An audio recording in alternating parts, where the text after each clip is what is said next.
Siema wszystkim. Właśnie zaczynam swoją wyprawę po Azji i na samym początku chciałbym wam powiedzieć: w 2019 roku zaczynałem swoją pierwszą podróż po Azji, swoje pierwsze podróżowanie z plecakiem, swoje pierwsze spanie w hostelach i jedną z najlepszych przygód, jakie w życiu zacząłem. Przygodę z YouTube'em, z podróżowaniem i zmianą swojego życia.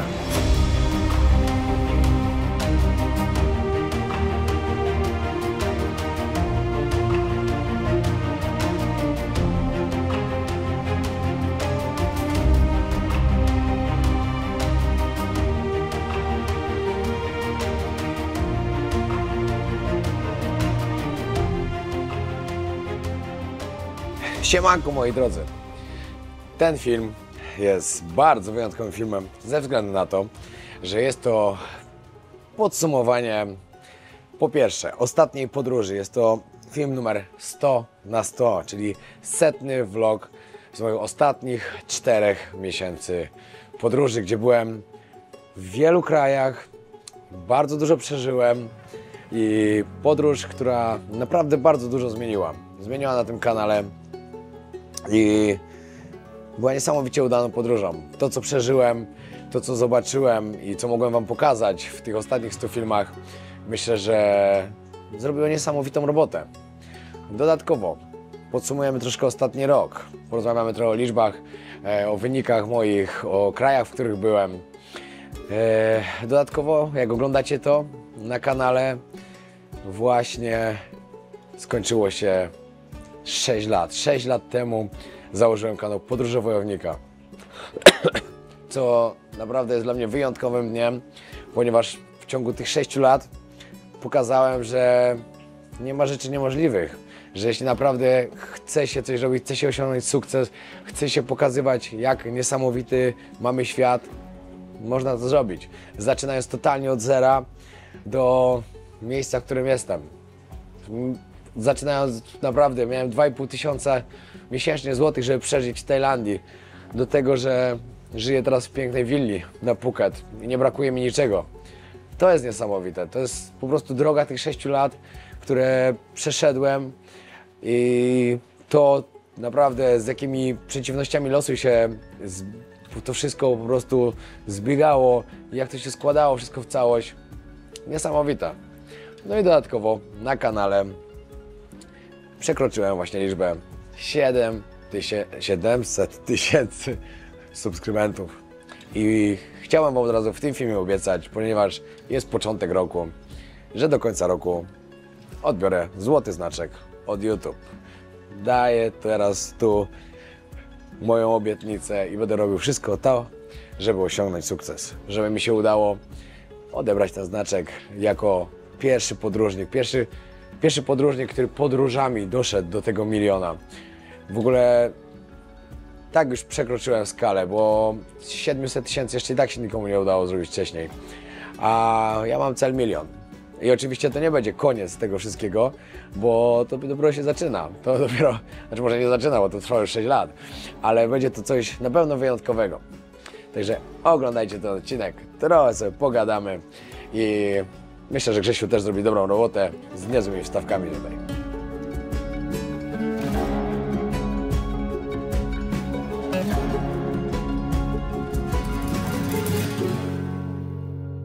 No dobra, może zacznijmy od tego, że podsumujemy na początku ostatnią podróż. Ostatniej podróży byłem 4 miesiące. Oczywiście zacząłem pierwszy miesiąc od Afryki. No a co w Afryce? No na pewno najbardziej pamiętacie plemiona, bo plemiona były niesamowite. Dla mnie w ogóle wyprawa na plemiona to była jedna z najlepszych moich podróżniczych przygód, że zobaczyłem po prostu, co tam się dzieje, jak ci ludzie żyją. No to było coś wyjątkowego. No a większość osób oczywiście pamięta Mauretanię i pociąg z rudą żelaza przez Saharę, przez gorącą Saharę, w której w nocy uderzyła burza piaskowa. To była jedna z najgorszych nocy, jakie kiedykolwiek w życiu przeżyłem. Było to coś, na co nie byłem przygotowany. To szczerze muszę wam powiedzieć. Na pewno nie byłem na to gotowy, że to się stanie, bo to się stało z przypadku. No wiecie, Akurat co do warunków atmosferycznych, nikt z nas nie ma na to wpływu. No ja miałem takiego pecha, że nie sprawdziłem, że akurat w tym okresie występują burze piaskowe, bo po tym jak wróciłem na drugi dzień też była. Ale na pewno dało to fajną przygodę. Na pewno dałem zajawkę wielu osobom, które też tego spróbują. Oczywiście nie byłem pierwszy, robili to ludzie przede mną. Ale myślę, że ta podróż u mnie to była jedna z najmocniejszych, którą ludzie widzieli w Polsce. Ze względu na to, że to wszędzie poszło wiralowo. To, jakie wyniki zrobiły w ogóle te odcinki, rolki na Instagramie, wiecie, shortsy, na TikToku, na Facebooku, no wszędzie poszło totalnie wiralowo. Także to było na pewno coś, czego nie zapomnę nigdy. Wtedy, jak rano się obudziłem, w sumie całą noc prawie nie przespałem, tylko walczyłem o przetrwanie. Ale po tym, jak się ocknąłem, wyczyściłem trochę i tak dalej, byłem załamany, totalnie byłem załamany. Ale później, po 2 godzinach, jak już wróciłem do siebie, stwierdziłem, że w sumie było fajnie. Była naprawdę przygoda, której nie zapomnę nigdy. Czy to kiedyś powtórzę? Wtedy mówiłem, że na pewno nie powtórzę, ale teraz koniec końców, jak tak sobie myślę, to może jeszcze kiedyś powtórzę, bo no, takie wyjątkowe sytuacje nas na pewno utwardzają. To na pewno mi to dużo pomogło. Dużo osób przyszło nowych na kanał. W ogóle tamten miesiąc wtedy, jak tam byłem, to przełomowy był totalnie na kanale. W ogóle, żebyście wiedzieli, powiem wam mniej więcej, jak wyglądały statystyki ostatniej podróży, ostatnich 4 miesięcy, bo chciałbym, żebyście też znali liczby, bo to też jest bardzo ważne, ponieważ mój kanał przez ostatnią podróż wybuchnął. Nie było nigdy takich wyników. Nigdy tyle osób nie oglądało moich podróży, jak ostatnio. Wiem, że właśnie zrobiliśmy też z Grzesiem coś nowego, zmieniliśmy trochę te vlogi, chcieliśmy je ulepszyć. Dużo lepiej się przygotowywałem do tych filmów i oczywiście cały czas też tak będę robił dalej, bo widzę, jak to jest ważne. No ale to był przełom. To był przełom i to była drabinka po prostu na szczyt. Na ten szczyt, na który chciałem dojść do końca roku i dokładnie w ostatni dzień mi się udało. W ostatnich 4 miesiącach, żebyście wiedzieli, wrzesień, jak byłem w Mauretanii, 7 800 000 wyświetleń. Październik, 700. Listopad, 7 900. I grudzień 7,5. Niesamowite wyniki. Po prostu tyle, co przez te 4 miesiące, to wcześniej miałem w ciągu roku. Nawet nie wiem, czy nie dłużej. Subskrybentów doszło... nawet... To jest w ogóle liczba. Ponieważ we wrześniu, podczas pociągu, 50 000, później 35, 28 i 30. W ciągu ostatniego roku 300 000 osób zaczęło subskrybować mój kanał. A dlaczego zaczęli to robić? Bo pewnie jeszcze nie jeden z was nie subskrybuje. Dlatego, że ludzie chcą wspierać to, co robię. Że ludzie naprawdę doceniają to, że pokazuję im te wszystkie miejsca na świecie. Pokazuję im, jak to wygląda, jak wygląda nasz świat. Pokazuję im i te ładne, i te nieładne miejsca. Żebyście mieli po prostu obraz tego, że żyjecie w dobrym miejscu. Naprawdę w dobrym miejscu, bo świat nie jest kolorowy. W wielu miejscach naprawdę nie jest kolorowy, a nawet jest bardzo smutny. A ja się cieszę, że mam taką możliwość, że mogę jeździć, mogę wam pokazywać, jak to wygląda, mogę to przeżywać wszystko. Wiecie, to, że wy oglądacie, nie wiem, na telefonie, na telewizorze, na laptopie. Niektórzy z was też przeżywają ze mną te podróże, ale to nie jest to, co przeżywam ja. Bo ja tego wszystkiego doświadczam razy 100 po prostu. I to jest fajne.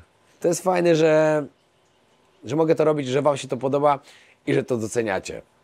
Także jeśli ktoś jeszcze nie subskrybuje kanału, a docenia, co robię, wciśnijcie tego suba. Bo te subskrypcje, to 1 000 000 subskrypcji, które chcę osiągnąć, to są wasze subskrypcje. Także do dzieła. Wiem, że to jest bardzo dużo nowych osób, bo tu cały czas dochodzą nowe osoby. Niektórzy przychodzą, drudzy odchodzą, niektórzy zostają na dłużej. No tak to jest. Ale do osób, które są tu od samego początku. Czy ktokolwiek z was, jak oglądaliście moje podróże na początku, przypuszczał, że dojdę tu, gdzie jestem? Bo ja nawet nie przypuszczałem.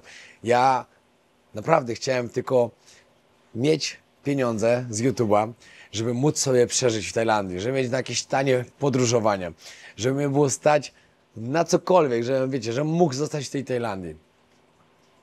A tak się życie poukładało. Tak naprawdę ciężką pracą można było dojść do miejsca, gdzie jestem teraz, a to jeszcze nie koniec. Będę jeszcze dalej, bo taki jest mój cel. I wtedy powiem wam szczerze, że jak po ponad roku nagle zdobyłem srebrny znaczek od YouTube, 100 000 subskrybentów, to było dla mnie coś tak przełomowego, że w życiu nie przypuszczałem, że takie coś się stanie. A wtedy naprawdę uwierzyłem, że mogę osiągnąć sukces na tym YouTube. Że ludzie naprawdę lubią mnie oglądać, chcą mnie oglądać i że to się może udać. No i wtedy się zaczęła naprawdę niezła jazda bez trzymanki i niezłe podróżowanie.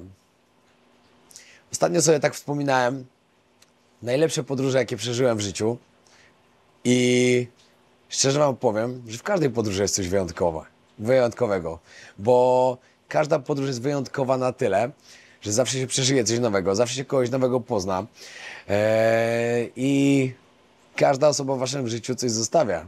Nigdy nie spotykacie nikogo przypadkiem, pamiętajcie. W ciągu ostatniego roku mogę wam zdradzić trochę liczb, jakie były. Ostatnie 365 dni. 62,5 miliona wyświetleń. Niesamowite. Ile subskrybentów? Ostatnie 365 dni. 299 000. Jak będzie szło tak, a idzie cały czas coraz lepiej, to ten znaczek będzie. Zobaczycie. W poprzednim roku, w 2024, byłem w 46 krajach. I to były naprawdę mocne podróże. Była Somalia. Somalia była naprawdę przerażającym kierunkiem, ze względu na to, że tam już od samego wylądowania na lotnisku już było czuć taką złą energię. Taką po prostu wszędzie to wojsko, wszędzie te karabiny. Jeszcze pamiętam i nigdy nie zapomnę tego widoku, jak oddaje paszport w okienku i siedzi tam celnik i mu po prostu muchy chodzą po twarzy i on nie zwraca na nie uwagi. Chyba z 5 much mu chodziło, a on w ogóle miał wywalone, a to totalnie tego nie czuł. To jest obraz, który po prostu pamiętam z Somalii. Następnie jak wyjeżdżamy, a chłopak koło mnie, który był jeden z ochroniarzy, kładzie koło mnie pistolet i mówi w razie czego. Chodzili z tymi pistoletami wszędzie, te karabiny i tak dalej. Somalię ogólnie wspominam naprawdę dobrze, bo nie czułem tam się jakoś źle, nie czułem jakiegoś zagrożenia, no ale nie jest to dobre miejsce. Na pewno nie jest dobrym miejscem na świecie i osobie normalnej, która nie jest takim podróżnikiem, nie polecam nigdy w życiu jechać do Somalii. Zresztą mi się wydaje, że tak niby na to nie wpadł. Bo po co jechać do Somalii? No nie ma takiego powodu. Następny, Jemen, to samo. No kraj, który naprawdę owładnięty cały czas konfliktem zbrojnym. Wszędzie ochrona ze mną. Gdzie nie poszedłem, gościu z karabinem cały czas. Gdzie jechaliśmy, cały czas samochód z ochroną, z policją. Ale to były podróże. Chciałem powiedzieć jeszcze Afganistan, ale Afganistan przecież był rok wcześniej. To było pod koniec 2023. W ogóle z tych pięknych terenów, właśnie Etiopia. Etiopia na pewno jest jednym z najpiękniejszych krajów, jakie widziałem w poprzednim roku. Na 1,000,000%. Dodatkowo wulkan w Gwatemali, wulkan Fuego. No, bardzo zawsze chciałem zobaczyć wulkan wybuchający. A tam on wybuchał co 10 minut. W nocy, jak zaczął wyrzucać lawę, to było tak niesamowite. Naprawdę. Dodatkowo, kolejne miejsce, które na pewno zapamiętam w tym roku, czyli Góry Awatara. Góry Awatara były w Chinach, były po prostu miejscem, którym marzyłem, żeby zobaczyć. Odkąd oglądałem Awatara i dowiedziałem się, że te góry naprawdę istnieją. Że ludzie po prostu się wzorowali tym miejscem, które tam jest. No, niesamowite. Wylot na Alaskę. Wow, jaka Alaska jest piękna. To samo rejs Icon of the Sea, czyli największym statkiem wycieczkowym świata. Powiem wam, że naprawdę, jak ja sobie tak ostatnio liczyłem te kraje, w których ja byłem już w tym roku, z 46, 26 było nowych. Teraz dokładnie na 193 kraje Organizacji Narodów Zjednoczonych ONZ. Mam 135 już, które odwiedziłem, plus dodatkowo jeszcze 22 takie, które są uznawane lub częściowo lub nieuznawane lub są terytoriami. 157 krajów widziałem na świecie. I wszystko to Wam mogę pokazywać. Dobra, zacznijmy od tego, że napisałem na Instagramie też, na Facebooku i na YouTube, żebyście dawali pytania, co Was interesuje z ostatniego roku, z tych lat, które były na YouTube, z ostatniej podróży. I myślę, że teraz czas zacząć to robić, także oglądajcie dalej. Ok, najpierw wybierzemy losowe parę pytań, które padały na Instagramie. No to ok, zaczynamy. Jaki kraj najlepiej wspominasz? Nie mam jakichś takich krajów, które najlepiej wspominam. Oczywiście moim miejscem do życia jest Tajlandia, ale to każdy o tym wie. Także tu zawsze będę murem stał za Tajlandią. Ale ostatnio bardzo polubiłem podróżować po Afryce. Wiem, że to jest szalone dla wielu osób, po tym jak oglądają, co tam się dzieje w tych afrykańskich krajach. Ale naprawdę ja chyba zrozumiałem Afrykę trochę.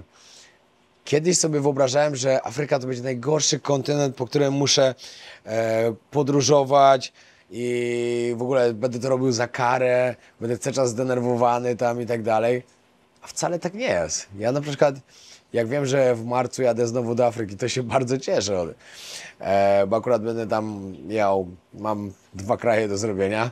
Nie będę Wam teraz mówił, bo jeszcze muszę pomyśleć, jak ten drugi zrobić. Ale będą takie bardzo ciekawe kraje.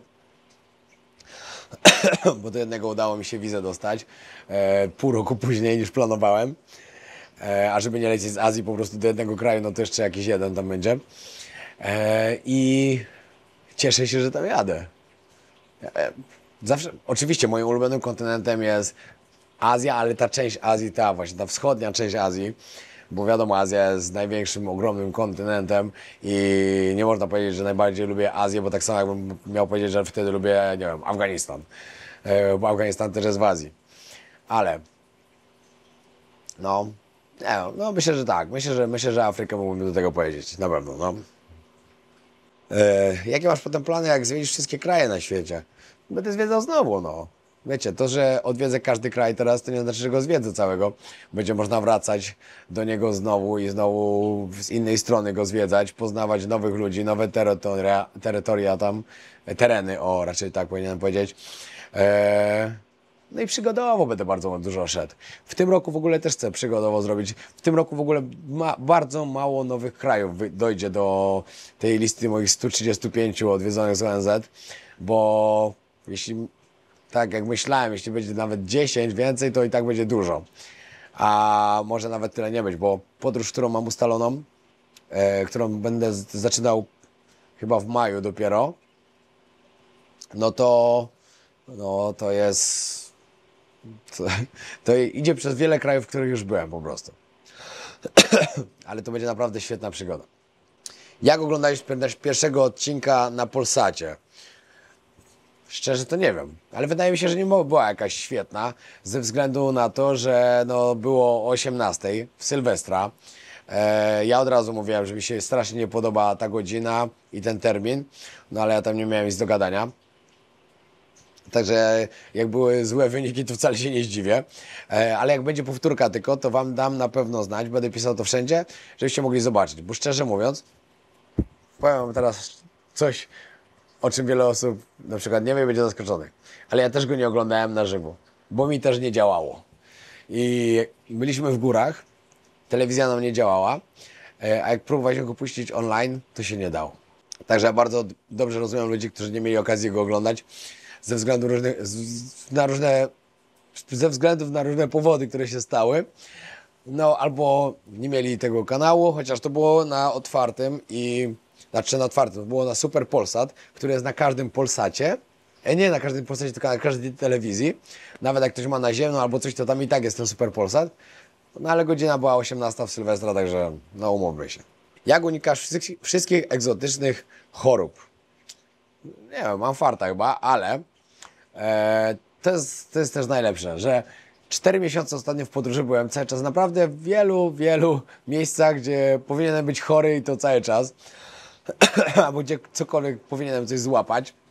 Nie złapałem nic, byłem cały czas zdrowy, nie chorowałem ani raz, a wróciłem do Tajlandii i zaraziłem się jakimś wirusem w pierwszy dzień. Od tygodnia po prostu się męczę, chociaż i tak już dzisiaj jest dużo lepiej, już dzisiaj byłem normalnie na treningu, zaraz idę na drugi, na siłownię zaraz jeszcze, bo no wiecie, muszę mocno trenować teraz przez te kolejne 2 miesiące, bo muszę zrobić formę dobrą właśnie do programu. Żeby jednak, wiecie, pokazać trochę tam klasę, żeby mieć jakąś formę. No i w ogóle, wiecie, ja 4 ostatnie miesiące zamulałem. Ćwiczyłem tyle, co w hotelu, albo gdzieś na siłowni, albo coś, ale nie byłem na żadnym treningu, żadnych sztuk walki i tak dalej, a ja to kocham po prostu, ja muszę trenować. Dzisiaj jak już poszedłem pierwszy raz, porobiłem tarcze, porobiłem sparingi, wreszcie poczułem, wróciłem do Tajlandii, normalnie trenuję. Także... Po którym roku działalności zarobiłeś pierwszy milion? W tamtym roku to było dopiero. Znaczy nie w 2024, tylko w 2023. Tak. Nawet sobie zrobiłem wtedy taką tabliczkę, że na zarobiony pierwszy milion, taki od YouTube. Coś takiego zrobiłem. Mam to na live'ach, może jak ktoś oglądał live'a, to mógł widzieć.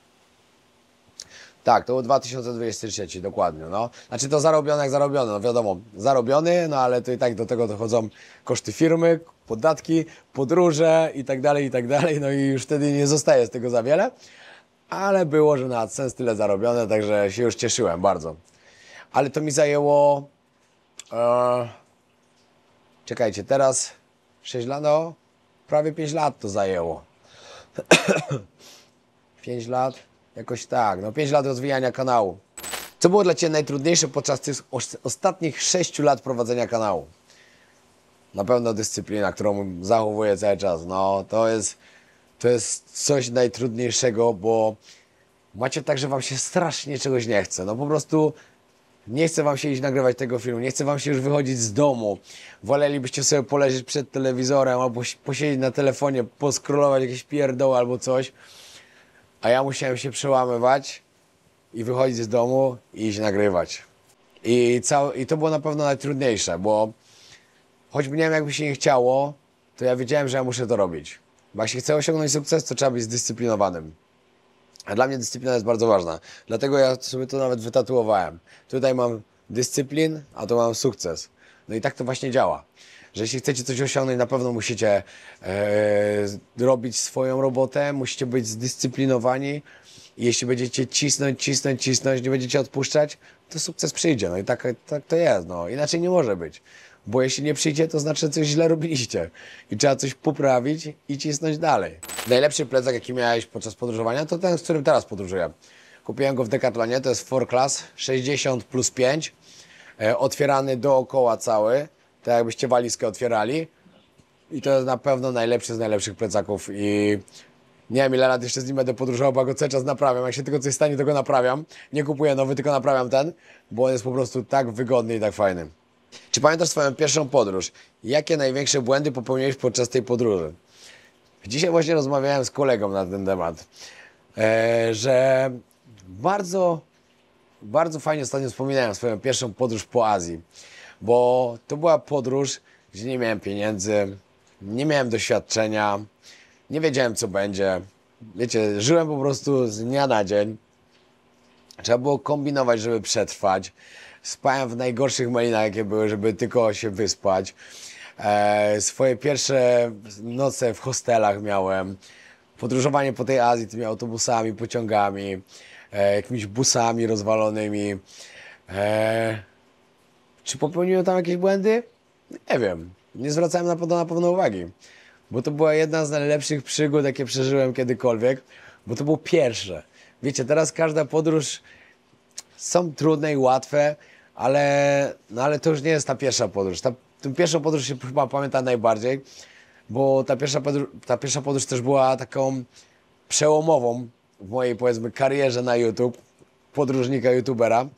Bo wiele osób usłyszało o tym, co są podróże wojownika. Jak pojechałem wtedy do Indii, zrobiłem taką serię, że po prostu te odcinki się tak niesamowicie dobrze oglądały, że ludzie zaczęli po prostu słyszeć o moim kanale i zaczęli wiedzieć, że jest taki ziomek, który sobie trenuje, podróżuje po świecie i nagrywa dla nich filmy i że mogą sobie je codziennie oglądać, bo to, że ja zrobiłem daily vlogi, to zrobiłem coś innego niż wszyscy robili wcześniej, bo nikt nie robił wcześniej daily vlogów.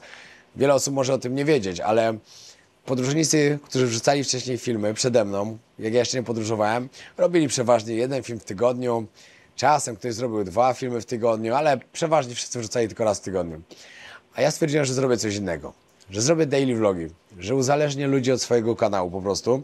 Żeby dostawali codziennie odcinek, tak jakby oglądali najlepszy serial. I to się udało. I to się właśnie udało i to było niesamowite w tym wszystkim. I to też mi na pewno bardzo dużo pomogło. Bo jeśli bym wrzucał wtedy filmy raz w tygodniu, to na pewno bym nie był teraz tu, gdzie jestem. Na pewno by ten kanał tak dobrze nie poszedł. Odkąd założyłem kanał, no minęło już to 6 lat, to już wam powiem, ile filmów wrzuciłem w sumie na YouTube. Bo sam się w sumie zastanawiam. Ponad 1800 filmów. Średnio wychodzi około 300 rocznie. To sobie wyobraźcie, ile tego jest. Oczywiście tam też były jakieś shortsy albo coś, jakieś live'y. No ale nawet jeśli ktoś rzuca około 250 filmów rocznie, to jest naprawdę bardzo, bardzo duża liczba. Mało kto tak robi. Jak ludzie wrzucali 50 rocznie, to już było dużo. A ja wrzucałem 5 razy więcej. I dlatego jest jak jest. To jest bardzo fajne pytanie. Czy był moment, kiedy było tak ciężko, że chciałeś się wycofać? Jeśli tak, co zrobiłeś? Nigdy w życiu nie było takiego momentu, że zrezygnować. Powiem wam szczerze, że wiele razy były zloty i upadki. Tych upadków było oczywiście więcej niż zlotów, no bo tak to działa zawsze. Jak było dobrze, już myślałem, że idzie super, super, super, lądowałem na dnie. Ale po tym dnie trzeba było też szurać. Nie można było odpuszczać, bo wiele osób na przykład jak już źle idzie, rezygnuje. A ja wiedziałem, że jestem tak zmobilizowany, że nie mogę zrezygnować. Że muszę zrobić swoje, że mam cel i chcę go osiągnąć. I naprawdę, nieraz było już tak, że sobie myślałem, kurde, dlaczego to nie idzie? Staram się, naprawdę robię fajne filmy, chcę, żeby ludzie oglądali, żeby im się podobało, a coś nie idzie. Ale nigdy nie chciałem odpuścić. Ja wiedziałem, że ja nie mogę odpuścić, bo ja po prostu w sportach walki nauczyłem się takiej dyscypliny, takiego zawzięcia, że nie odpuszcza się. Nigdy nie można odpuszczać. Zawsze jest lepiej, zawsze jest gorzej i to tylko jest w waszej głowie, jak wy do tego podejdziecie. I tak było właśnie w moim przypadku. O, to powiem też, bo dużo osób mi to pisze co chwilę, że jakieś tipy mam na tanie loty. Ja nie mam żadnych tipów na tanie loty. Moim jedynym tipem na tanie loty jest wchodzicie na Skyscanner i szukacie okazji i kupujecie najtańsze. No. I to jest jedyny tip w tych czasach, bo dużo osób mówiło gdzieś tam na TikToku albo gdzieś, mają super pomysły, jak to. Ja próbowałem wielu różnych tych właśnie pomysłów od tych guru latania. Nigdy nic nie działało. Serio. Ceny wyświetlają mi się takie same jak oni, jak wymyślali jakieś sztuczki. Także to było totalnie bez sensu. To jak ktoś myśli, że ma jakiś złoty sposób i kupuje zawsze tanie bilety, dajcie mi znać, bo sam bym się chciał dowiedzieć, jak to robicie. Gdzie z odwiedzonych miejsc najbardziej się bałeś? No to wiadomo, no to już mówiłem dużo razy, że to była Somalia na pewno. No. Somalia mi zryła głowę totalnie przez to, co się tam stało od razu w pierwszy dzień, co się działo w międzyczasie, co się stało w przedostatni dzień też. No, to nie jest normalny kraj. I to, jak ktoś był i dodaje kozaka, że było spoko, to niech nie kłamie, bo to jest niemożliwe. Znałem paru podróżników, którzy byli i żaden z nich, mimo tego, co gadał przy kamerze, na żywo nie było to samo. A ja po prostu moją serią przekazywałem wszystkie moje odczucia i tak dalej. I mówiłem prawdę, jak było. Czy jest plan na to, który kraj chcesz zakończyć kompletnie wszystkie kraje? A, to trochę źle napisane. Nie mam. Co będzie, to będzie. Kiedyś sobie planowałem, że setnym krajem, który odwiedzę, chcę, żeby był Afganistan. Bo tak, to był mój taki kraj, że go zapamiętać na pewno. No a okazała się tym krajem Estonia. Także, wiecie, no trochę się nie udało. Porównajcie sobie Estonię do Afganistanu. No i stwierdziłem już później po tym, że nie ma co planować, bo to się i tak nigdy nie udaje. Nigdy nie ma możliwości zrobić tego, co sobie założycie, żeby było dokładnie tak samo, bo to są podróże, w podróżach zawsze się coś zmienia, nigdy nie jest idealnie. Także jak ja sobie powiem, a moim ostatnim krajem będzie ten i ten, a może nie być wcale, bo będę miał okazję do niego pojechać wcześniej i pojadę wcześniej. Także, nie wiem, totalnie nie mam takiego. Wolisz podróżować sam czy z kimś? To zależy, bo lubię oczywiście podróżować z Alą bardzo, ale nie wszędzie, bo są kraje, do których nie chcę z nią podróżować. Na przykład Afryki nie chcę z nią robić, albo Bliskiego Wschodu. Lubię też podróżować z Pawłem, bo z Pawłem jest zawsze śmiesznie. Ale też uważam, że on też się nie nadaje, żeby jechać do wszystkich krajów, do tych, do których ja bym chciał jechać. Także też, jak gdzieś coś wymyślamy razem, to muszę też wymyślić tak, żeby nie przesadzić. I żeby też był zadowolony, że chciał jechać jeszcze raz. Tak samo jak ostatnio byłem z nim. Zrobiłem mu najpierw podpuchę z Indiami, później polecieliśmy do Peru, później do Kolumbii, także był zadowolony, fajnie. Kolejną podróż w kolejną podróż pojadę sam na pewno, ale to będzie krótka podróż, tak jak wam mówiłem, to będą tylko 2 kraje w Afryce, może 3 maksymalnie, ale raczej 2, bo chciałbym wrócić tutaj w marcu i gdzieś sobie tutaj do Azji czy gdzieś polecieć, ale to już pewnie do którychś z tych krajów, które wcześniej widziałem, ale przepraszam, tak bardziej troszkę wakacyjnie, troszkę podróżniczo, bo tu jest tyle pięknych krajów, a ja nie mam czasu, kiedy ich zwiedzać. Bo to, że widziałem je raz czy 2, to nie znaczy, że nie chcę już tam pojechać znowu. Chcę, tylko po prostu nie mam kiedy. Bo sezon tutaj jest jaki jest i cały czas mamy albo obozy, albo mam Polki w podróży. W ogóle z Polkami w podróży mam jeszcze 3 miejsca. Jakby ktoś chciał jechać, to zapraszam. 2 pierwsze tygodnie lutego. No i wygląda to tak, że ja nie mam kiedy gdzieś sobie stąd pojechać. Także powiedziałem, dobra, początek marca, lecę do Afryki, wracam tu i gdzieś jedziemy. No i zobaczymy, co z tego wyjdzie. A jeszcze wtedy w międzyczasie Ala ma urodziny, to fajnie by było to połączyć z urodzinami. No i miejmy nadzieję, że się uda. Czy YouTube jest Twoim głównym źródłem zarobku na podróże, czy tylko dodatkowym atutem? Nie, na podróże jest moim głównym. Ja właśnie to, co zarabiam z YouTube, głównie przeznaczam na podróżowanie. I znaczy ogólnie to, co zarabiam z YouTube, przeznaczam na parę rzeczy, bo przeznaczam na reklamy, które wykupuję też, przeznaczam na montażystę, na Grzesia, na wypłatę dla niego, przeznaczam na podróże. Wszystko, co się skupia wokół YouTube, to przeznaczam po prostu z YouTube. A wszystko to gdzieś tam dodatkowe, no to już różnie bywa, bo zależy też, ile na tym YouTube zarobię. Bo oczywiście nieraz są lepsze miesiące, nieraz są gorsze miesiące. Jak na przykład końcówka roku była super, no bo wiecie, no te 4 miesiące naprawdę były duże wyświetlenia, dużo osób oglądało i tak dalej. No ale też były duże koszty, bo cały czas zmieniałem kraje. Byłem na 5 różnych kontynentach, nie wiem, bo w 20 krajach różnych. I też jak się robi taki content podróżniczy jak ja, że ja po prostu nie jadę sobie, że jadę tu i siedzę miesiąc w jednym miejscu, tylko tu jestem parę dni, tu parę dni, tu parę dni, żeby po prostu nie zanudzić widzów na tym kanale, tylko żeby cały czas się coś działo, bo wyobraźcie sobie tak, jak ktoś leci do jednego kraju, na przykład siedzi tam miesiąc, no to fajnie, że siedzi, ale on nie robi kontentu na YouTube, bo jeśli on by robił kontent na YouTube i przez miesiąc by publikował cały czas z jednego kraju, no to, no umówmy się, no po paru odcinkach ludziom się już to nudzi i już tego nie oglądają. Dlatego trzeba po prostu cały czas coś zmieniać, cały czas podróżować. Ja wiele razy nie mogłem zwracać uwagi po prostu na to, ile kosztuje na przykład bilet w ten dzień, a że 3 dni był tańszy, tylko musiałem lecieć wtedy, co był droższy, żeby nie stracić tych 3 dni. Że w ciągu tych 3 dni można było nagrać 3 kolejne filmy. Podróżowanie dużo wychodzi, szczerze wam powiem. Jak się nagrywa content, to naprawdę podróżowanie dużo kosztuje. Dlatego to mówiłem też ostatnio, że fajnie były te pierwsze podróże, bo one były takie wiecie, bez presji, bez niczego, bo ani wtedy kanał jeszcze dobrze nie szedł, ani mnie nikt nie znał. Tak sobie po prostu jechałem, podróżowałem, bawiłem się tym. No jednak teraz muszę zwracać uwagę na więcej rzeczy. Jednak trzeba ten content robić, trzeba cały czas ludzi interesować czymś. Trzeba cały czas zmieniać. No inaczej te podróże wyglądają. Na pewno inaczej. Ale ja też widzę, jak duży progres po prostu ten kanał zrobił. Jak się wszystko zmienia na nim. A to mi się podoba. I to bardzo.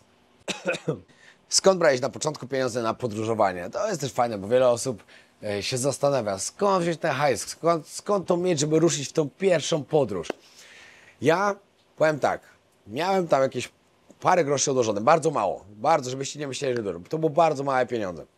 Ale już tam ktoś mnie oglądał na tym YouTube i stwierdziłem, że dogadam się z kimś, że zrobi mi ktoś 50 koszulek, które z jego reklamą, z jakąś małą reklamą, a tu będą podróże wojownika i ja sprzedam te koszulki i już z 50 koszulek na przykład zarobię 5000 zł, żeby już mieć na podróż.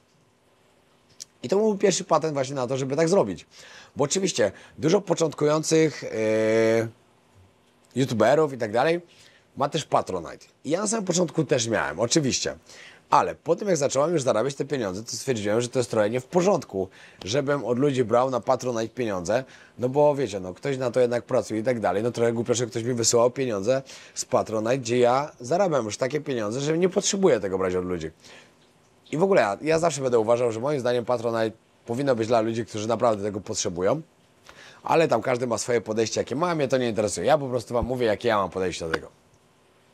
Bo ja uważam, że naprawdę jak ktoś zaczyna podróżować, to naprawdę potrzebuje tych pieniędzy, bo ani nie zarabia na filmach, ani nie ma jakichś współprac z firmami, które na przykład sponsorują albo pomagają, ani jest jakichś gadżetów, nie sprzedaje i tak dalej. No to taka osoba potrzebuje tego, bo ma marzenia, chce zacząć, chce po prostu pokazywać świat ludziom i chce sam przeżywać jakieś fajne rzeczy. No to okej, to taką osobę trzeba wspierać. No ale ktoś to ma, wiecie, miliony wyświetleń na YouTube albo coś i tak dalej, no to się umówmy. To jest zupełnie co innego. Także, na początku, jeśli chcesz zacząć, proponuję Ci spróbować co właśnie z Patronite, nawet wśród znajomych gdzieś to, wiecie, poogłaszać i tak dalej. Zawsze może ktoś by chciał wesprzeć, żeby można było zacząć. Tylko sprawa jest też taka, bo o tym też trzeba warto powiedzieć. Ja jak zaczynałem podróżować, to te podróże nie były tak drogie. Moim zdaniem na świecie bardzo podrożało. Oczywiście są jeszcze tanie kierunki, bo można dalej w Tajlandii, można dalej tanio popodróżować, w Kambodży, w Wietnamie. Wietnam w ogóle jest najtańszym krajem na świecie chyba. Jak dotąd widziałem ich naprawdę dużo i uważam, że Wietnam jest najtańszy ze wszystkich. Można do Laosu pojechać, do Birmy, do Indii gdzieś pojechać. No, ta część świata tutaj jest w miarę taka, że można podróżować nie za duże pieniądze. Spać w hostelach, jeść street food, autobusy, pociągi, no da się, po prostu się da. No ale są też miejsca na świecie, jak na przykład Afryka, która jest bardzo droga, Ameryka Południowa, no Stany to nawet nie wspominam. Wiecie, no inna część Azji też nie jest za tania. Tam Australia, Oceania to nawet nie wspominam, bo to jest chyba jeden z najdroższych kierunków świata. No, także jak ktoś chce spróbować, ta strona, zdecydowanie. Azja Wschodnia, myślę, że niezły start. Najgorsze, dolecieć tutaj, no bo jednak bilet, żeby tu dolecieć, trochę kosztuje. Ale jak się już na miejscu jest, to już jest git. Czy było takie miejsce, które zapamiętasz do końca życia i zapadło Ci w pamięci? No, na pewno Syria, no. Syria, ta sytuacja z tym chłopczykiem, ta jego historia i tak dalej, no to jest coś, czego nie zapomnę nigdy na pewno. Na 1.000.000%. Myślę, że nie zapomnę też nigdy biczowanych kobiet w Etiopii. Bo to też było coś takiego, że to człowiek po prostu patrzył na to i był w szoku. Dlaczego ktoś daje się bić i okaleczać? I to w ogóle nie miało sensu żadnego. To tego na pewno też nie zapomnę. Myślę, że dużo jest takich sytuacji, których nie zapomnę. Jak stało naokoło mnie 15 talibów i krzyczeli, chcieli mnie wsadzić do więzienia. To tego też nigdy nie zapomnę. Bo to też się na mojej psychice odbiło na pewno. Jak myślałem, że mnie porwali w Maroku. Jak myślałem, że będę połykał kulki z haszem i przemycał przez granicę. To tego też nie zapomnę. Wiele bym mógł wymieniać takich sytuacji, których nie zapomnę i to jest fajne. I właśnie dlatego jak będę pisał książkę, bo już się za to wziąłem. Ale chcę to zrobić dobrze, bo ostatnio się ktoś mnie zapytał, dlaczego jeszcze nie wydałem żadnej książki, jak już tyle mam fajnych historii do powiedzenia. Wiecie, jeżdżę na te różne podcasty, opowiadam ludziom, gdzie się z kimś nie spotykam, no po prostu mogę gadać, cały czas opowiadać. A jak wracam już z podróży, to już w ogóle mam tyle historii do opowiedzenia, że szok. Dlaczego tego nie spiszę i nie wydam jakiejś książki?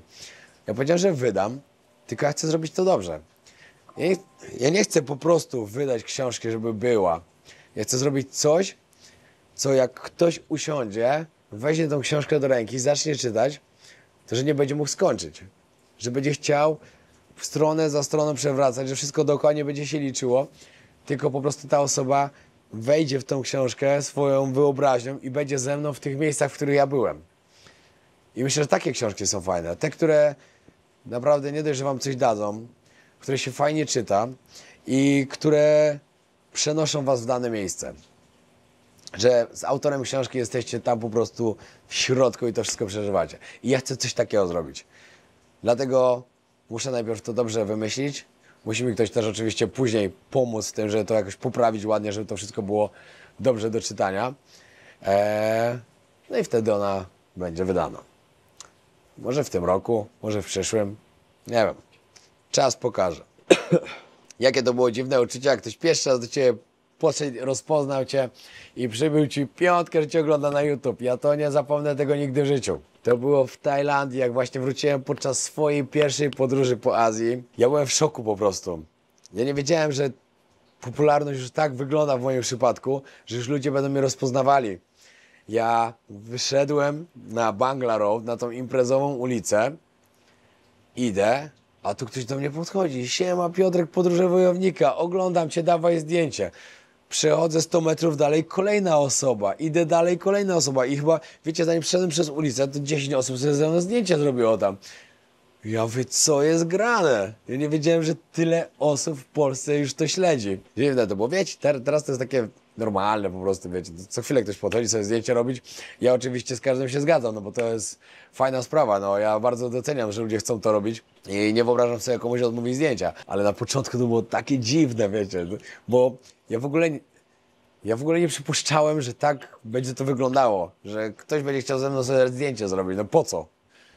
No a później już się to zmieniło. Zdecydowanie. Najcięższa podróż życia, którą byś powtórzył nie raz czy dwa. Bo ktoś pewnie pomyśli, że Mauretania była taka ciężka i ta podróż, ale to nie było takie wcale ciężkie, bo to było tylko parę godzin. Znaczy dobra, 20, no. To było jeszcze takie, wiecie, no. To mógł powtórzyć bez problemu. Chociaż wtedy mówiłem, że nigdy tego nie powtórzę, to teraz jak sobie myślę, no to mógłbym to powtórzyć, nie? Luz. Ale z takich najcięższych... Nie, bo dla mnie podróżowanie wcale nie jest ciężkie. Dla mnie podróżowanie to jest tak ogromna przyjemność, że nawet jak siedzę, nie wiem, 15 godzin w busie w Afryce, jadę dziurawą drogą, że mam cały czas afrykański masaż i później wszystkie kości w ogóle bolą od tego, jak się tam, wiecie, pozbijają ze sobą, to koniec końcem to i tak cieszę. Bo jak się kocha podróżować, to niczym się nie przejmujecie. I to na pewno nie są rzeczy, które mogą wpłynąć na wasz humor i na coś takiego, że powiecie, okej, nigdy więcej. Także nie ma takiego czegoś. Czy jest coś, co wprowadziłeś w życie prywatne, których nauczyłeś się podczas podróżowania po świecie? Większa wdzięczność na pewno i bardziej cieszenie się wszystkim, co mnie otacza i co mam. Znaczy ja się zawsze cieszyłem, bo ja odkąd się wyprowadziłem do Tajlandii, to zawsze się cieszyłem, że mogę żyć tu, gdzie żyję, robić to, co robię, robić to, co kocham przede wszystkim i cieszyć się każdym dniem. Ale po wielu podróżach właśnie po Bliskim Wschodzie, po Afryce, to naprawdę człowiek tak docenia dużo bardziej to, co ma, co w ogóle, wiecie, jakie mamy proste życie w porównaniu do innych ludzi na świecie. Bo to, że nie ma wojny, to jest niesamowite. To, że nie ma takiego głodu strasznego, że dzieci nie umierają z głodu. To, że, wiecie, nie trzeba się przejmować, że rano wstajecie i nie macie co wsadzić do garka, albo codziennie jecie na przykład to samo, bo tylko to gdzieś tam rośnie, albo tylko to możecie hodować gdzieś. Mamy dobre życie, uwierzcie mi. Gdzie według Ciebie jest najtaniej i najciekawiej? Najciekawiej to jest wszędzie, ale najtaniej to na pewno Wietnam. Wietnam był najtańszy ze wszystkich. Nie wiem jak jest teraz, wiecie, ja tam byłem ostatni raz 3 lata temu. Nie wiem, czy się coś może zmieniło, ale jak byłem 2 razy w Wietnamie, zawsze było najtaniej. Ile dni najdłużej byłeś bez prysznica? No dobre, dobre. No parę się zdarzyło. Ale chyba najdłużej to chyba jak na Everest Base Camp wchodziłem. to tam, no ale dobra, to powiedzmy bez prysznica, ale miałem mokre chusteczki się mokrymi chusteczkami po prostu. Bo tak, żeby się nie myć, no to jakieś 2 dni albo 3, no to wiecie, no zdarza się, no. Bo w podróży różnie bywa, no. Ale no wiele razy było tak, że nie mogłem się codziennie wykąpać, bo nie miałem takiej okazji. No ale tam i tak codziennie się myłem mokrymi chusteczkami, no bo wiedziałem, że muszę je przy sobie mieć. A tak, żeby tak na trolla lecieć, to nie, to raczej wszędzie się można umyć. Jak się chce, to się da. Co było najtrudniejsze w budowaniu twojej bazy odbiorców? No, przede wszystkim to, żeby ludzie polubili, żeby ludzie chcieli mnie słuchać, nie wiem, żeby się uzależnili też troszkę przede wszystkim, bo jeśli ktoś lubi coś, komuś się dobrze kogoś słucha, i ktoś robi fajną robotę i chce, żeby się to podobało, no to wtedy ludzie zaczynają łapać to zaufanie, chcą codziennie włączyć tego YouTube'a, chcą sobie pooglądać, oglądają całą rodziną i to nie jest łatwo, bo wiecie, spróbować na YouTube może każdy. I taka jest prawda, ale nie wszyscy lubią opowiadać. Wiadomo, ja na początku też nie wiedziałem, jak to będzie, bo też nie potrafiłem tego robić, dopiero się nauczyłem z czasem. Ale trzeba mieć coś takiego, że wiecie, coś, żeby zaskoczyło między tobą a odbiorcami, żeby ten uśmiech. Mi się wydaje, że to, że ja tak pozytywnie do życia podchodzę, że ja się lubię uśmiechać, że wiecie, no też wyglądam jak wyglądam, czyli mogę pojechać w wiele różnych miejsc, że się nie boję tam jechać. I chyba tak się budowało tą grupę odbiorców, tą szczerością moją też.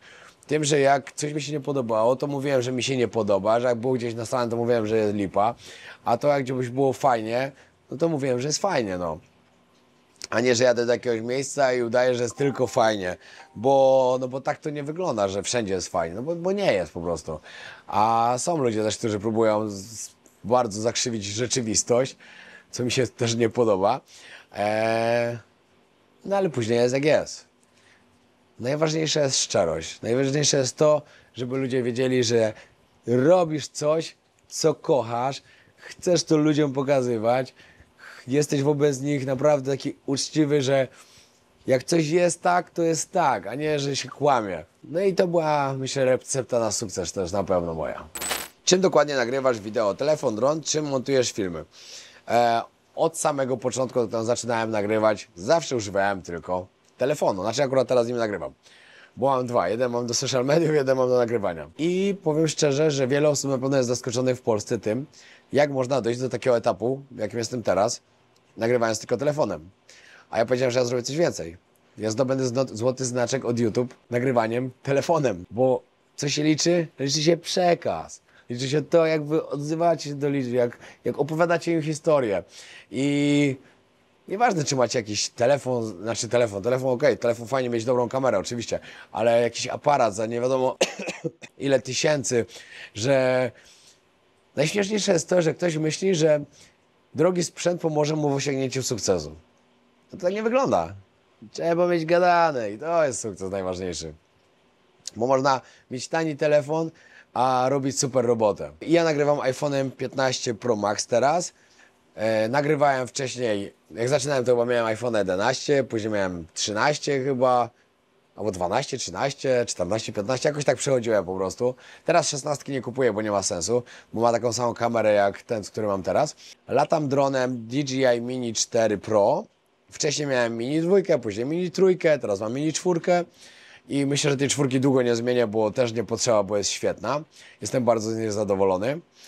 Używam mikrofonów DJI Mic 2, chociaż bardzo długo nie używałem żadnych, ale teraz już używam, żeby poprawić tą jakość dźwięku. A jakim programem montuję, to nie wiem, bo to nie montuję ja, tylko Grzesiu, najlepszy montażysta świata. Którą podróż chciałbyś wymazać ze swojej pamięci? Żadną. Podróże to są tak niesamowite wspomnienia, i te dobre, i te złe, chociaż wiadomo, że większość to są tych dobrych, bo nawet z tych złych można coś dobrego z tego wyciągnąć, ale nigdy bym nie chciał żadnej wymazać z pamięci. Co byś zrobił inaczej z kanałem? Jakie były twoje największe błędy? Nic bym nie zrobił inaczej. Kanał czasem zawsze się popełnia błędy. Czasem robiłem głupie rzeczy, wrzucałem głupie rzeczy, jakieś filmy mi usuwali, blokowali mi kanał, obcinali zasięgi, ludzie byli niezadowoleni z czegoś i tak dalej. No ale każdy błąd nas czegoś uczy. jeśli by się robiło wszystko od początku, bez popełniania błędów, no to co by to było fajnego? To wtedy nie ma żadnego progresu. Bo jeśli robisz coś cały czas dobrze, no to jest cały czas jedna linia. A jeśli popełniasz błędy, to jest linia, zaraz spadniesz sobie w dół, zaraz poprawisz coś, pójdziesz w górę, znowu spadniesz w dół i tak dalej. No i wtedy jest dużo lepiej. Zdecydowanie. Także nic bym nie chciał zrobić inaczej. Wszystko jest dobrze. Ja myślę, że jestem na takim etapie na YouTube, że po prostu jest super. Ile krajów miałeś odwiedzonych w momencie zakładania kanału? Nie wiem, szczerze mówiąc. Myślę, że coś koło 40, może troszkę mniej, albo więcej. Nie wiem, myślę, że tak średnio mogę powiedzieć koło 40. Czekajcie, tak się teraz zastanawiam. Może to było między 30 a 40. No, na pewno to. Bo ja latałem trochę po świecie, tylko latałem bardziej wakacyjnie.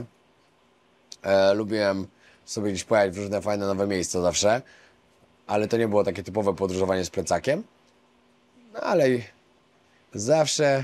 zawsze coś tam było, że jednak te podróże są dla mnie. Co byś robił, gdyby nie to? Nie mam bladego pojęcia. Nie wyobrażam sobie, co by było, gdyby nie to. Bo tak miało być. Mi się wydaje, że to było moje przeznaczenie. Że po prostu wszystko musiało się poukładać tak w moim życiu, żebym zaczął podróżować, żebym zaczął nagrywać tego YouTube'a, żebym poznał ludzi, których poznałem, żebym miał przyjaciół, jakich mam, narzeczoną, jaką mam, rodzinę, jaką mam i wszystko jest tak, jak powinno być. I to nie były żadne przypadki, to wszystko miało się po prostu tak wydarzyć.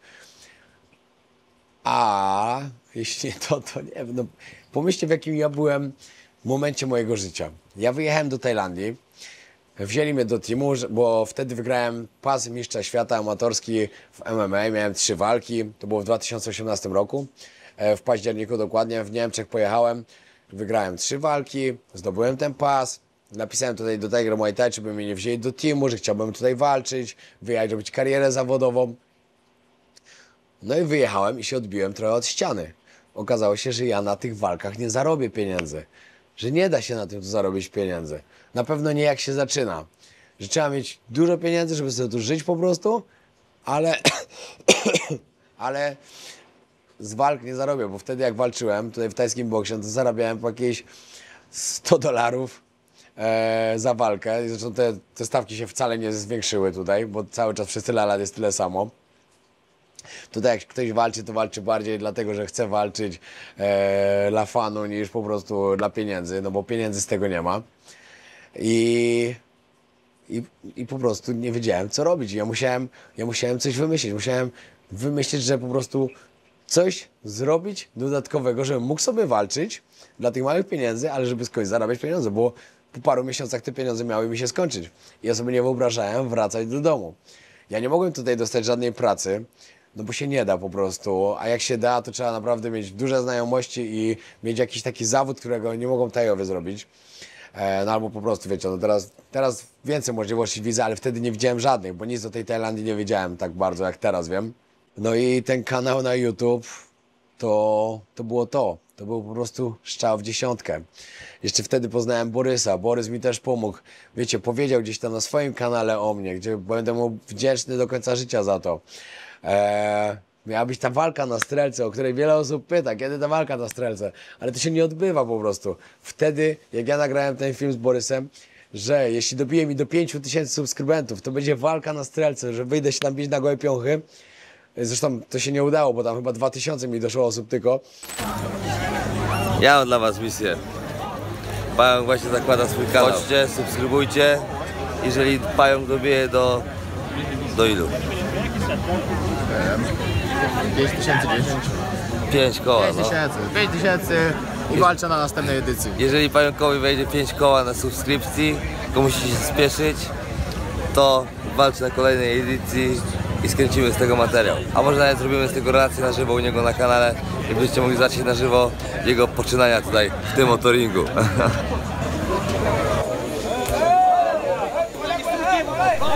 Ale na drugi tydzień już tego nie było i od tego czasu ani raz już to się nie odbyło. Nie wiem, jakby nie to nie wiem. No ale tak mi się to po prostu spodobało, to nagrywanie filmów, mimo tego, że nie potrafiłem tego robić na początku, bo te pierwsze filmy ja się wstydziłem patrzeć w telefon w ogóle. Wiecie, no co za głupota gadać do telefonu. Tak gadam teraz na co dzień, co jest dla mnie zarąbistą sprawą i bardzo to lubię. Ale wtedy to było dziwne dla mnie, jak można gadać do telefonu. Bo dla mnie youtuberzy to wtedy byli jacyś dziwni ludzie w ogóle. Tylko wtedy też ten YouTube to nie było to, co teraz, no bo teraz YouTube to jest naprawdę świetny interes i można na tym naprawdę fajne pieniądze zarabiać. I jest to bardzo popularne i w świecie ludzie już uważają, że bycie YouTuberem to już jest normalna praca, nie? Że jakieś dzieciaki sobie siedzą, sorki wielkie, że jakieś dzieciaki sobie siedzą po prostu i nagrywają, jak grają w gry, tylko teraz to już jest naprawdę fajny zawód i ludzie chcą to robić. Jak się zapytacie młodzieży, co chcą robić, to wielu z nich by chciało być YouTuberami, no bo to jest coś, co ma na pewno dobrą przyszłość. I wtedy ten kanał, wiecie, coś tam troszeczkę szło, troszeczkę, ja nagrywałem te filmy, one były totalnie, wiecie, z dupy, że to nic, w ogóle ja bym tego nie oglądał w życiu. Ale ludzie zaczynali mi pisać, że coraz lepiej to wygląda, że coraz lepiej się tego słucha, że się staram, że oni to widzą i tak dalej. No i człowiek nabiera takiej pewności siebie, że on naprawdę zaczyna w to wierzyć, że no to może faktycznie jest spoko. No i po paru miesiącach pierwsza podróż po Azji i się zaczęło. I wtedy dużo osób usłyszało, co to są podróże wojownika. Jak ja to dobrze teraz wspominam, po prostu jak ja sobie o tym myślę, ja pamiętam wszystkie te dni. Ja pamiętam, jak wtedy z Borysem pogadałem na tej salce, jak on wymyślił nazwę Podróże Wojownika, chociaż on o tym nie pamięta, że to on wymyślił, ale on to wymyślił. O tym, jak zdecydowałem, że pakuję plecak, pojechałem do Decathlonu kupić plecak. Nie, przepraszam, w pierwszej podróży to miałem z targu jakiś za 100 zł plecak tylko. Żeby było, ja nie miałem hajsu w ogóle wtedy, byłem spłukany totalnie. Ale miałem marzenia, chciałem, żeby się to udało.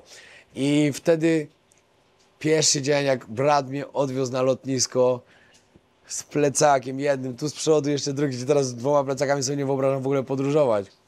Wsiadłem w samolot i poleciałem do Malezji, do Kuala Lumpur. I się zaczęło. No, jak ktoś z was się będzie kiedyś nudził, włączcie sobie tą pierwszą podróż.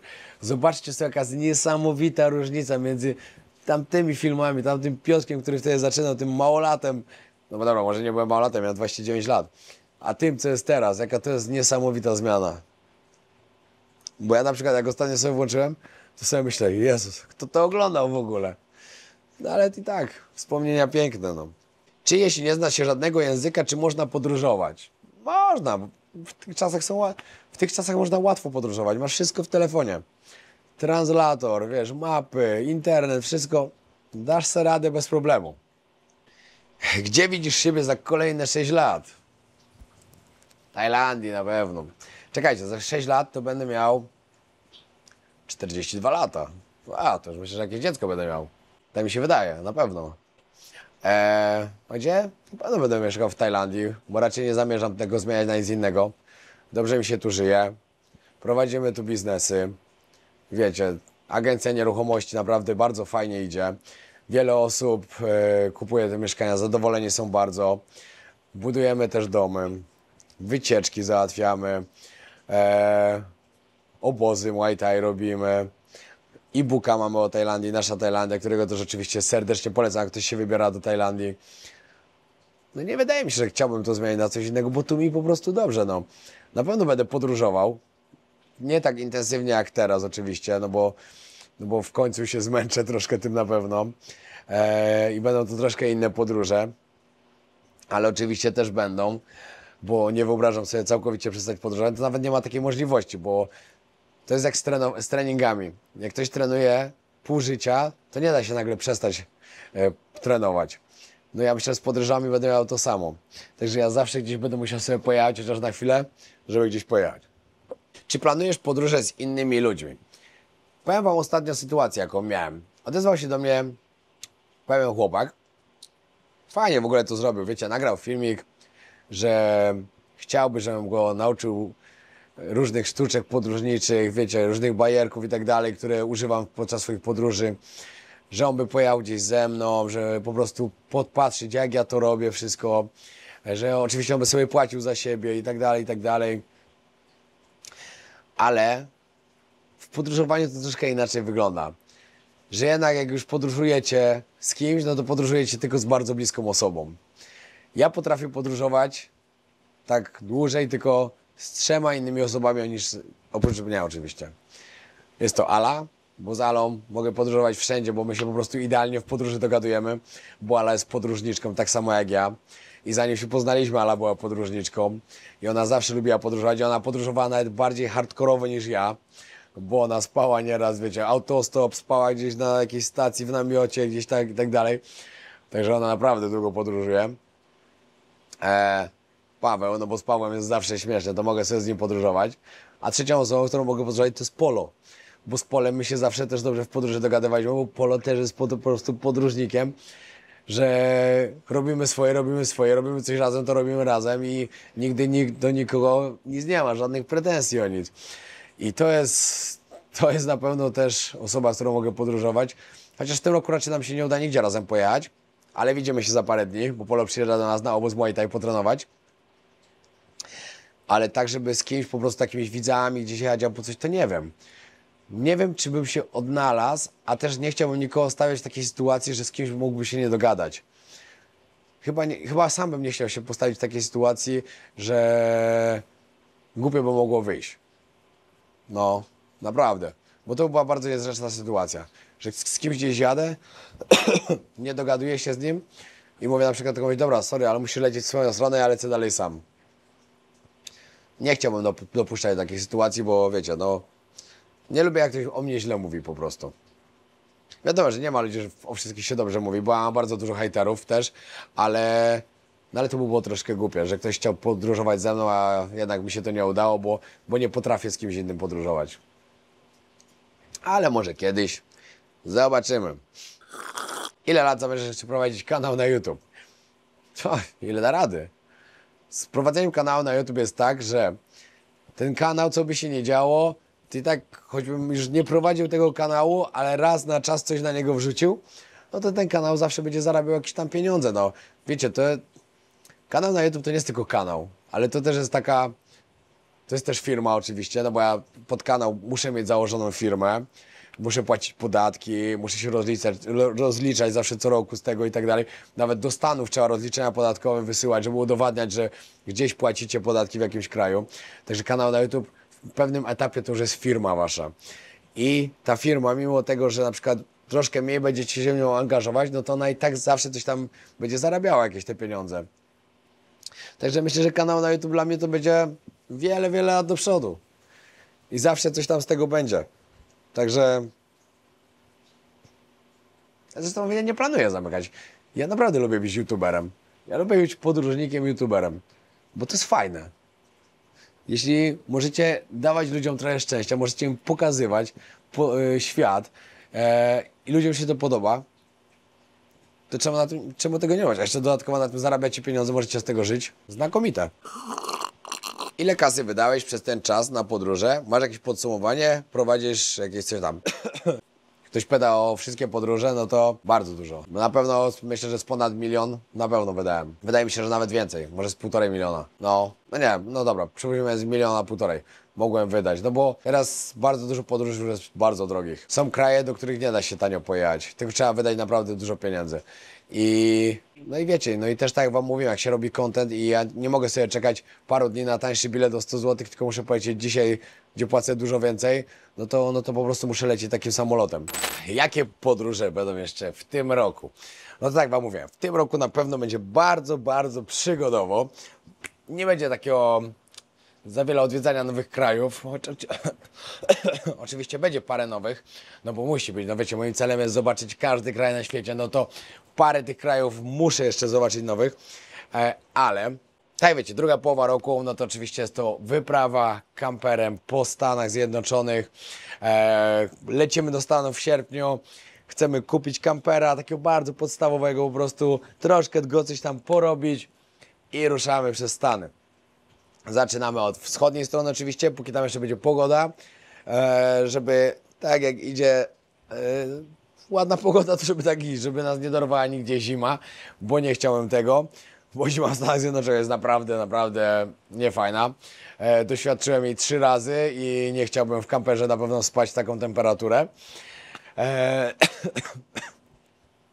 W pierwszej połowie roku, tak wam mówiłem, będzie troszkę Afryki, ale później będzie też przygoda, którą po prostu, no dobra, w sumie to będą 2 przygody, no bo pierwsza będę leciał nagrywać prawdopodobnie odcinki do Polsatu, które będą po nowym, znaczy nie, one będą nagrywane jakoś kwiecień i trochę maja i będą po wakacjach emitowane, ale później, po tym właśnie jak to nagramy, o ile to w ogóle będzie, ma być, ale wiecie, póki nie będę miał podpisanego kontraktu, to nic nie mówię dokładnie. Niby się dogadaliśmy, ale jeszcze kontraktu nie podpisałem. Tak, no i później ruszam w taką przygodę, której po prostu jeszcze nie widziałem, żeby ktokolwiek robił gdzieś. Nie było tego, to jest taki pomysł, ktoś tam miał, ale nie widziałem, że ktoś to robił na polskim YouTube i na zagranicznym też tego nie widziałem, bo przeglądałem, bo to mnie bardzo ciekawiło. No i będę chciał to zrobić przede wszystkim. Taka trasa potrwa około 2 miesięcy, no a później wiecie, wakacje, lipiec spędzam w Europie, bo chcę mieć fajne wakacje. Wakacje w Polsce i w ogóle w Europie są świetne, także to będzie. No i później właśnie sierpień, wrzesień, październik ta Ameryka i w listopadzie prawdopodobnie albo zostanę z tamtej części świata i odwiedzę jeszcze te kraje, których jeszcze tam nie miałem w Ameryce Południowej, bo chciałem zamknąć sobie po prostu te 2 kontynenty już całkowicie. W wakacje zamknę sobie Europę, czyli już 3 kontynenty plus 4 Antarktyda. Będę miał całe już zobaczone. Zostanie mi Afryka, tam w sumie dość sporo krajów. Na Oceanii, mam tam chyba jeszcze z 8 do zobaczenia. No i coś tam w Azji. No i powiem wam tak, no świat robi się dla mnie coraz mniejszy. Już teraz muszę dużo, wiecie, kombinować, żeby jakoś fajnie robić te przygody, żeby odwiedzać te nowe kraje i żeby się coś cały czas działo. O, chyba Paweł akurat przyjechał. Dobra. Dajmy sobie tyle dzisiaj w tym odcinku. Przede wszystkim po tych 6 latach, po tej ostatniej podróży, po tym zakończonym 2024 roku, chcę wam serdecznie podziękować, że jesteście na tym kanale. Naprawdę bez was nie byłoby tego kanału, ponieważ ja robię te filmy, ale to cała społeczność tworzy ten kanał. Także bardzo, bardzo dziękuję. Jestem naprawdę bardzo wdzięczny, że chcecie oglądać moje filmy, że chcecie mnie wspierać, że wiecie, kupujecie te moje produkty, jakieś suplementy wojownika, kupujecie te koszulki lub co innego i po prostu wspieracie moje podróże tym, że oglądacie też, wiecie, przerywniki w filmach. To jest też naprawdę, bardzo mi to pomaga i naprawdę uwierzcie mi, że jestem wdzięczny. A ja wiem, co to jest wdzięczność, wiem, jak się docenia i ja naprawdę doceniam. Kolejny rok przed nami, kolejne świetne podróże, także bądźcie ze mną. Jak ktoś z was jeszcze nie subskrybuje kanału Podróże Wojownika, jeśli doceniacie to, co robię, doceniacie moje podróże i chcecie cały czas być na bieżąco, ponieważ pamiętajcie o tym, że jak wciśniecie przycisk subskrypcja, plus dodatkowo jeszcze dzwoneczek z boku, to od razu jak wrzucam na kanał film lub zapowiadam jakiegoś live'a lub po prostu wrzucę coś innego, wy od razu o tym wiecie, bo dostajecie powiadomienie, że Podróże Wojownika wrzucił film, Podróże Wojownika zapowiedział live'a albo rozpoczął live'a albo coś. Także to naprawdę może wam też pomóc w tym, że was to wszystko właśnie nie omijało. I co? Zbieram się na kolejny trening. Seria 100 na 100 zakończona. Przepraszam, kawa. Przepraszam, wirus. No, seria 100 na 100 zakończona. Dziękuję, że byliście ze mną. Teraz przez najbliższe parę odcinków po prostu będę wam pokazywał, jak piękna jest Tajlandia. Mamy plany na jakieś fajne wycieczki.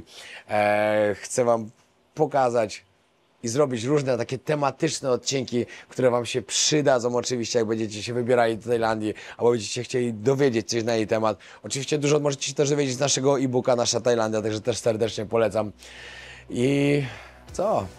Chwila regeneracji, chwila odpoczynku tutaj, zrobienie swojego i startuję dalej.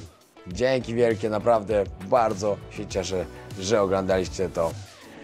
Jak chcecie zostawić jakiś fajny komentarz, zapraszam na dół, zostawienie lajka. Dzięki, pozdrawiam.